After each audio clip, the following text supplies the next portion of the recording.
Alright, get ready for some woo-woo. This strange island has been keeping a secret for 80 years.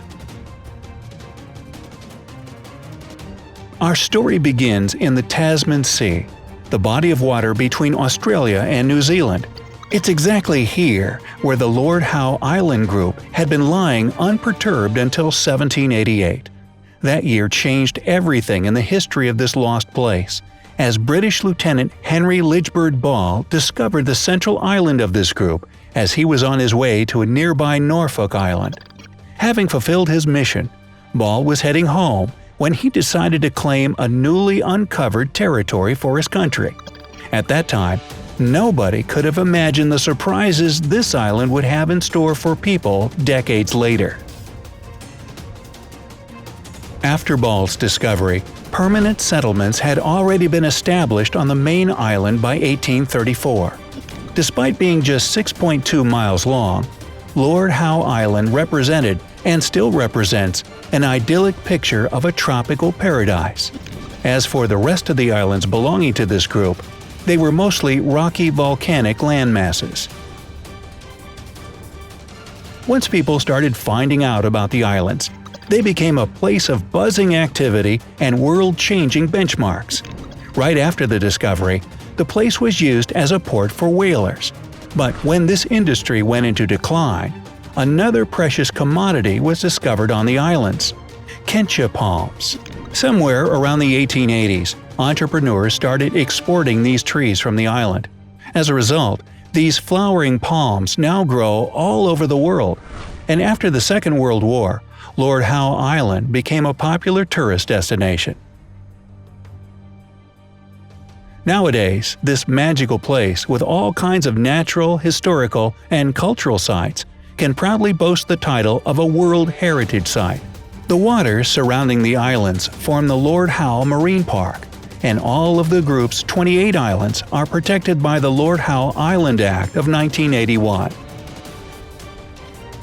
However, with all that lush terrain and unexplored forests home to countless wildlife species, you can't help but wonder what mysteries this magical place hides.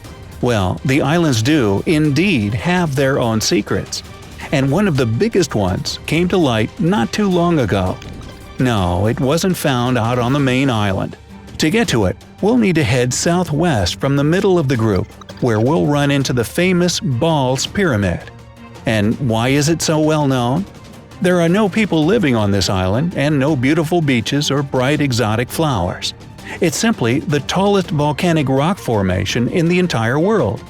Standing at 1,844 feet high, this island is a remnant of an ancient 6-million-year-old volcano. It's pretty weird that for a whole century after this huge sky-piercing rock was discovered by the already familiar to you Lieutenant Henry Ball, nobody stepped on its land. It wasn't until 1882 that geologist Henry Wilkinson organized the first documented journey to this place. And that opened the floodgates. People immediately wanted to conquer this rebellious tower of volcanic rock. However, for a long time, nobody managed to subdue Ball's Pyramid. For instance, in 1964, some Australian climbers had to stop their ascent when their supplies ran out. But in 1965, just a year later, 4 members of the Sydney Rock Climbing Club eventually reached the top. Before we get ahead of ourselves, though, it's worth mentioning that rock climbing was completely banned on the island throughout the 80s. And if you want to give it a shot nowadays, get ready for a lengthy and complicated application process. Once you've gotten through all the red tape, you just might be able to triumph over the inhospitable rock. And you need to be especially persistent in your application process if you want to see this island's huge mystery we've been building up so far. Alright, we won't keep you waiting any longer. This rocky, hostile island is home to a very rare life form, Dryococcelus australis, also known as the Lord Howe Island stick insect, or my personal favorite, the tree lobster. This massive bug is actually in the same family as walking sticks. But they should call this thing a walking branch by the size of it. Anyways, these guys were abundant on the island until the beginning of the 20th century, and then the species just disappeared out of nowhere, as if these shiny black insects had never existed at all. Not to mention, Dryococelus australis is an enigma in and of itself. It behaves dramatically different from other insects of this family. First of all, they mate for life. Can you imagine? Insects in love. Excuse me, I don't mean to bug you, but I find you attractive. This fact alone puzzles researchers to no end. Why would they do that if the females don't even need the males in order to reproduce? They can do that completely on their own. So, what's with the lifelong coupling? Nobody knows. Unfortunately, the fate of these insects was a tragic one. And yes, that was past tense. In 1918, a ship ran aground near the Lord Howe Island, bringing disaster along with black rats. These rodents managed to completely wipe out the entire population of these stick insects within just 2 years. In 1920, scientists declared the species extinct.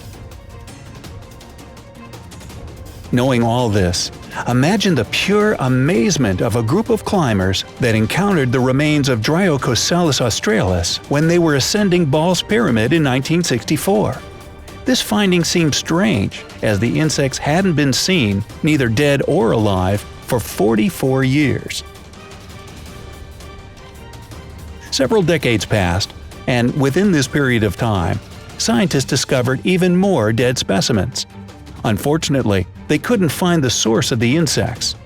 The big mystery finally came to light in 2001, when a group of researchers traveled to Ball's Pyramid to conduct their own investigation. They had no luck during the day, so they decided to conduct their research at night. After all, the insects were evolutionarily nocturnal. Good news, their persistence paid off. They ended up finding 24 of these bugs that had been so appropriately nicknamed the rarest insect in the world. It was a huge breakthrough. Nowadays, these guys aren't that extremely rare anymore. In 2003, a pair of them was taken from the island for breeding purposes, and by 2016, they'd already hatched over 13,000 eggs. These eggs were distributed across zoos in Canada, the US, and Europe to make sure there will always be a backup in case any problems with the main group arise. And that's how a tiny community that had managed to survive and hide from people for 80 years saved itself as a species. Do you feel happy for the Dryococelus australis? I'm happy that I can even pronounce it. Would you call yourself a happy bee upon hearing this news? Well, apparently, that expression isn't as ridiculous as it sounds. In 2016, scientists found that bees feel emotions. At least they feel something akin to happiness when they get sugar water. London-based researchers discovered that bees who were given sweet treats responded to stimuli faster than those left without any yummy reward. This led to the conclusion that bees can feel positive emotions. Going even further, if they can feel happy, then surely they experience negative emotions too. If you ever find yourself running away from a bee you tried to swat but missed, then you probably made him angry or scared, and he's coming after you for revenge. Be afraid. Actually, in recent years, scientists have made a lot of amazing discoveries having to do with the animal kingdom. For example, researchers just discovered the Greenland Shark in 2017. According to records, with a lifespan of over 400 years, this shark is the longest living vertebrate on our planet, even longer than my stepmother. One of the reasons for such longevity is the environment the animal lives in. The freezing waters of the ocean floor are well known for significantly slowing down metabolism, but scientists still hope that these sharks hold other secrets to a long life that we humans might be able to get in on. And yet even more good news.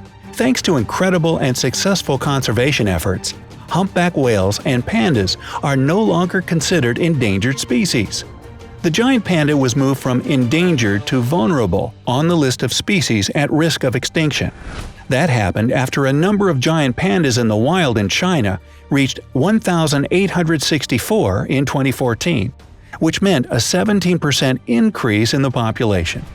As for humpback whales, 9 out of 14 populations of the species were removed from the list. 1 was marked threatened, and only 4 are still endangered. Isn't that fantastic? Do you know any other positive wildlife news? Would you dare to hold a giant stick insect in your hand? Ooh! Tell us in the comments below. Don't forget to click subscribe to stay on the bright side of life.